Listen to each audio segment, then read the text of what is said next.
situasi persoalan umat secara nasional. Ada apa dengan negeri ini? Negeri ini mayoritas Islam.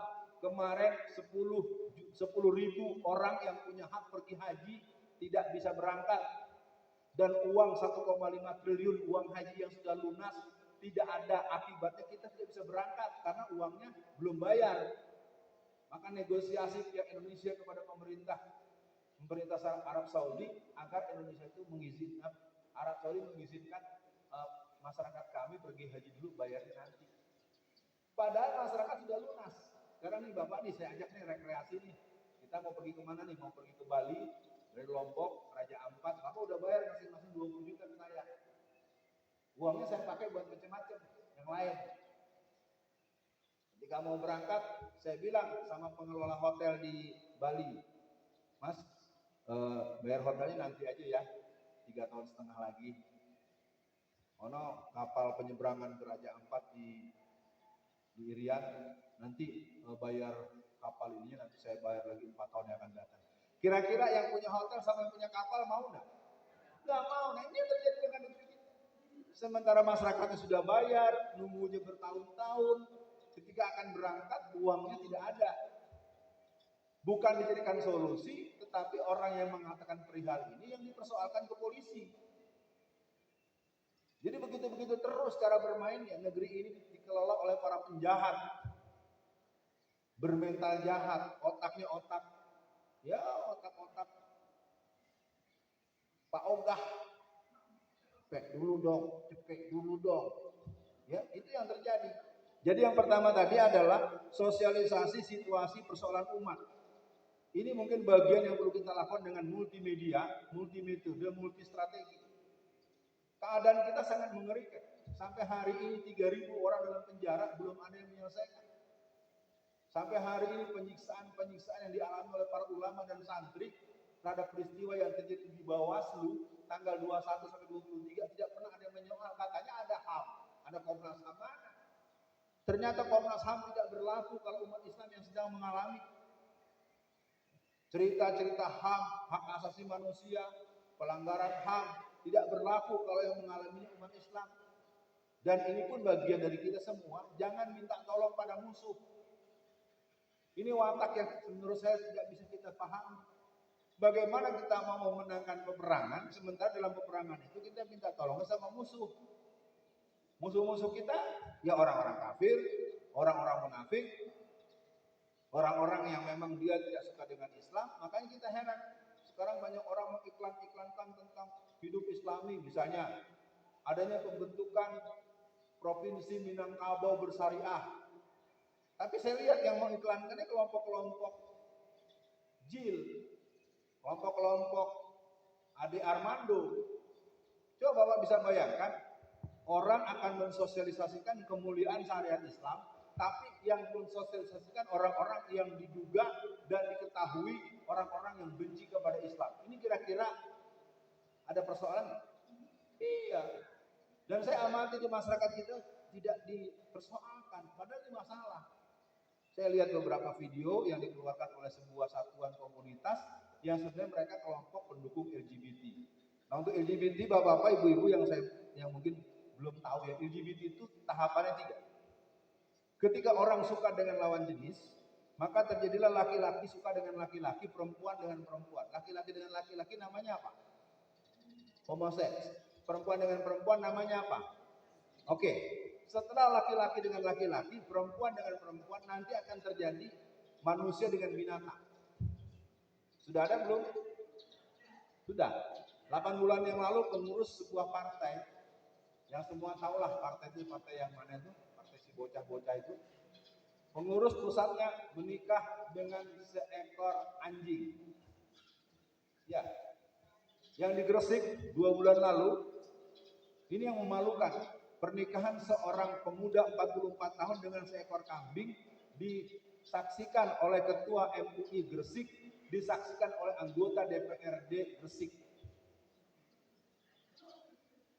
Tolong perhatikan Bapak Ibu sekalian, ini pembicaraan kita perlu kita teruskan.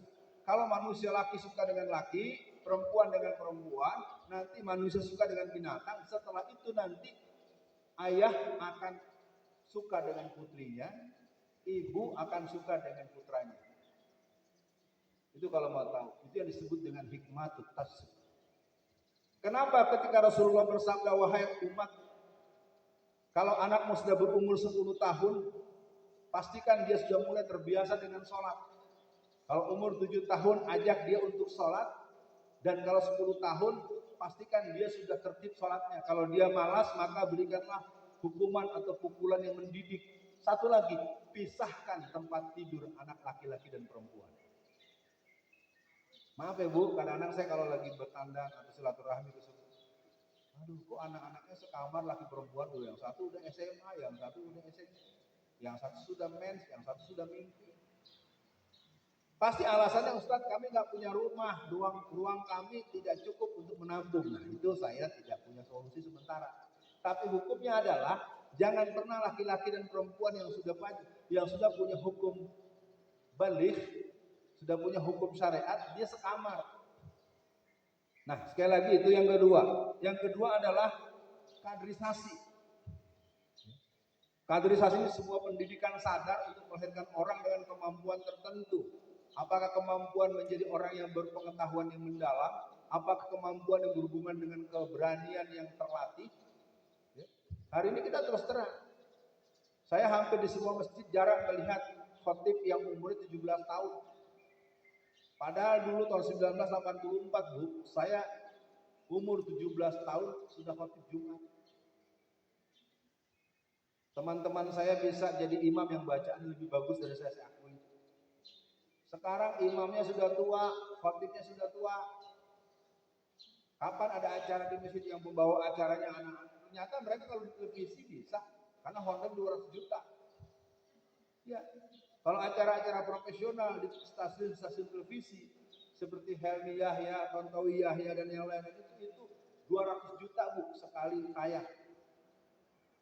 Apa kita mau jadi pembawa acara di masjid dulu 200 juta dulu baru anak kita ikut tampil?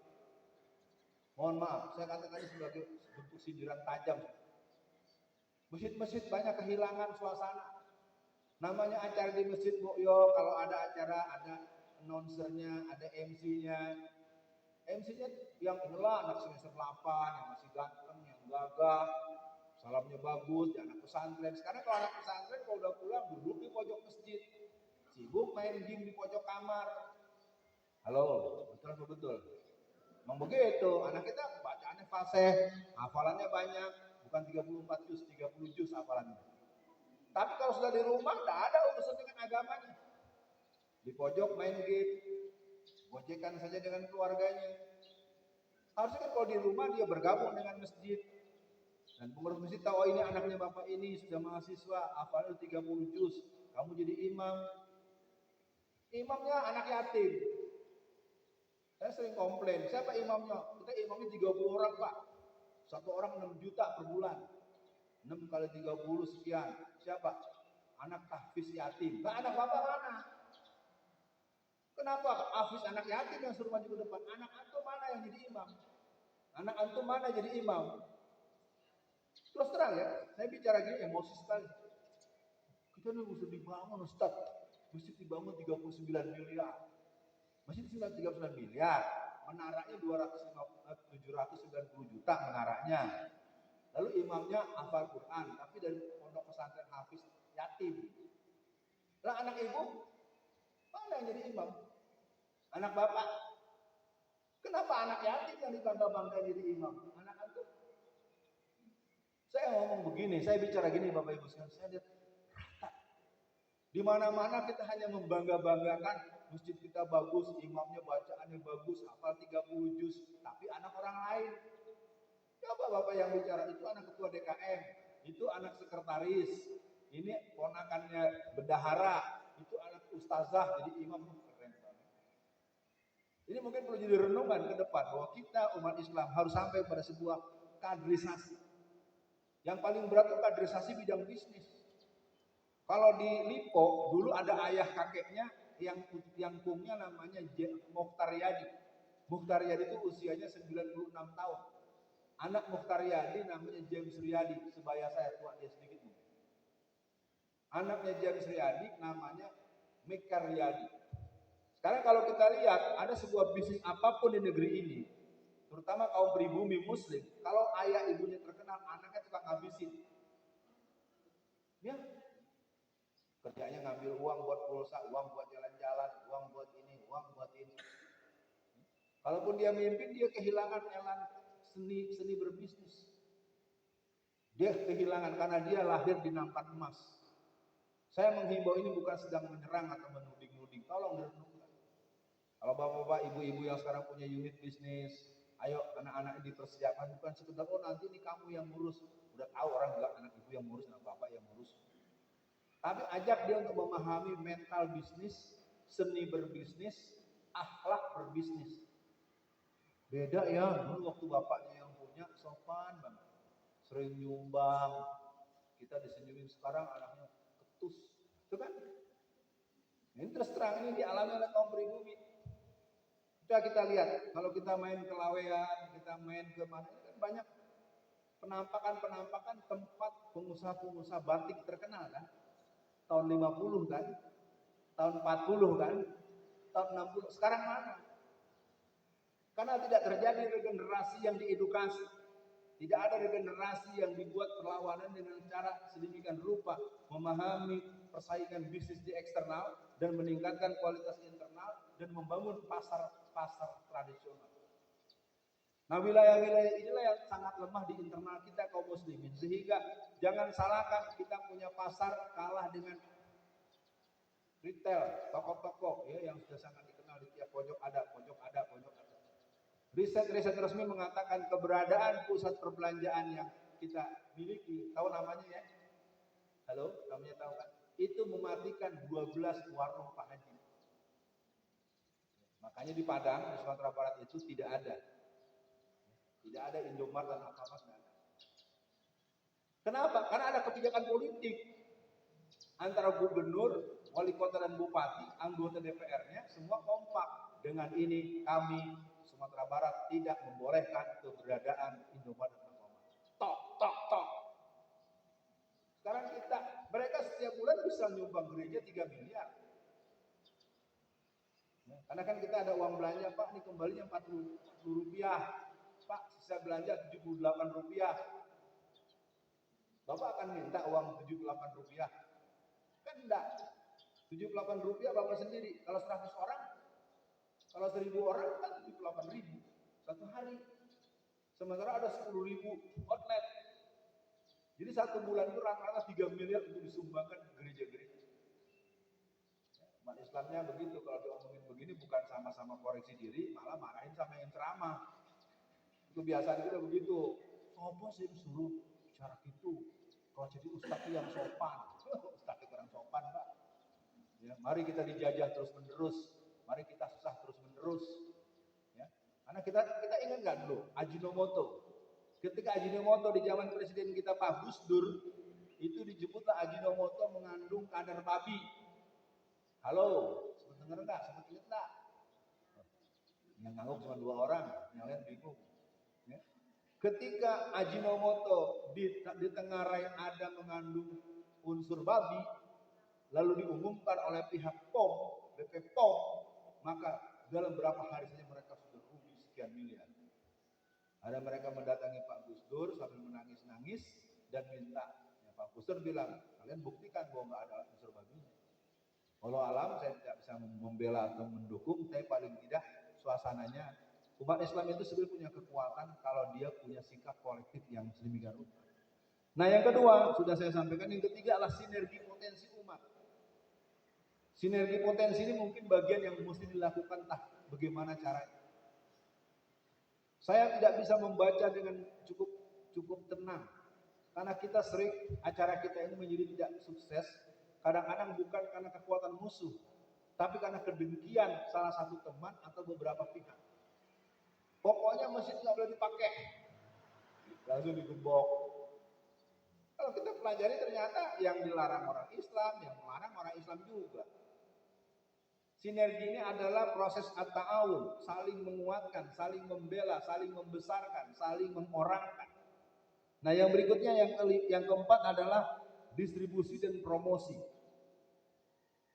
Sayang sekali, saya juga terheran-heran kenapa di negeri ini kaum muslimin tidak ada yang sengaja menyekolahkan anak mereka di akabri. Kalau bapak-bapak, ibu-ibu yang jiwa Islamnya bagus, yang rajin mengaji, tidak memasukkan anak ke akademi militer, kita nggak akan pernah lagi jumpa dengan model Pak Kiflan. Pak Kiflan itu terkenal dengan rombongannya pada tahun 1976 yang namanya Taruna Masjid. Taruna Masjid saat itu jumlahnya ada sekitar 46 orang. Di antaranya ada Pak Kiflan Zain, Aditya Warman Taha, Pak Zain Maulani. Tapi generasi itu putus setelah tahun 78, putus, nggak berlanjut. Ya, orang-orang fenomena, orang model-model Faisal Tanjung, orang-orang semodel M. Yusuf, kita nggak ada lagi. Sekarang kalau kita lihat semuanya sibuk dangdutan, sibuk main golf. Orang-orang sholat Jumat dia main golf. Itu yang terjadi hari ini. Padahal agamanya Islam, pergi haji 39 kali. Jadi kalau kita pahami para jamaah sekalian, maka saya mungkin pada hari ini mencoba membatasi dan kemudian kita bisa dialog. Yang kelima adalah menumbuhkan budaya belajar. Budaya belajar dan budaya bisnis. Kebiasaan belajar ini kalau boleh dilihat dalam pengalaman kita sekarang, ya udah, mau lihat di mana? Di sini. Di mana lagi? Di Istiqomah. Di mana lagi? Di Iska. Mesti isinya orang dewasa semua. Sekarang saya tanya jamaah, di mana ada kajian yang isinya remaja semua? Tunjukkan kepada saya di masjid mana kajiannya isinya umurnya 20 tahun ke bawah. Bukan komunitas homongkin ya, ini udah bisik-bisik nih. Bukan kampung itu homongkin. Yang kita mau sebut misalnya di mana, itu datang dari mana-mana, isinya remaja gitu. Ini kan juga Anda kan nggak dari satu kampung, nggak dari satu RT kan, nggak dari satu RW kan. Nah ini namanya top. Jumlah kita kan kurang lebih ini 50-70-an orang. Top. Sekarang remaja di mana yang ada ternyata baru jalan 5 km aja terasa jauh. Tapi kalau jogging, apalagi bonceng-boncengan sama pacarnya, 700 km juga terasa dekat. Ini penting buat saya perdengarkan pada jamaah sekalian. Pada hari ini kita punya persoalan yang banyak dan kalau umat Islam tidak melakukan konsolidasi, tidak melakukan reedukasi, tidak melakukan proses reinforcement, penguatan diri, kita akan sampai ke batas-batas yang tidak bisa kita pertanggungjawabkan di hadapan Allah. Ada dasar hukum apa? Ada dasar logika apa di Indonesia ini Islam tidak akan habis? Terus terang saja. Gerakan kristenisasi sangat luar biasa. Pertumbuhan masjid jauh di bawah gereja. Pertumbuhan gereja setahun itu Bapak Ibu sekalian 466% per tahun. Umat Islam secara nasional pertumbuhan masjid cuma 64%.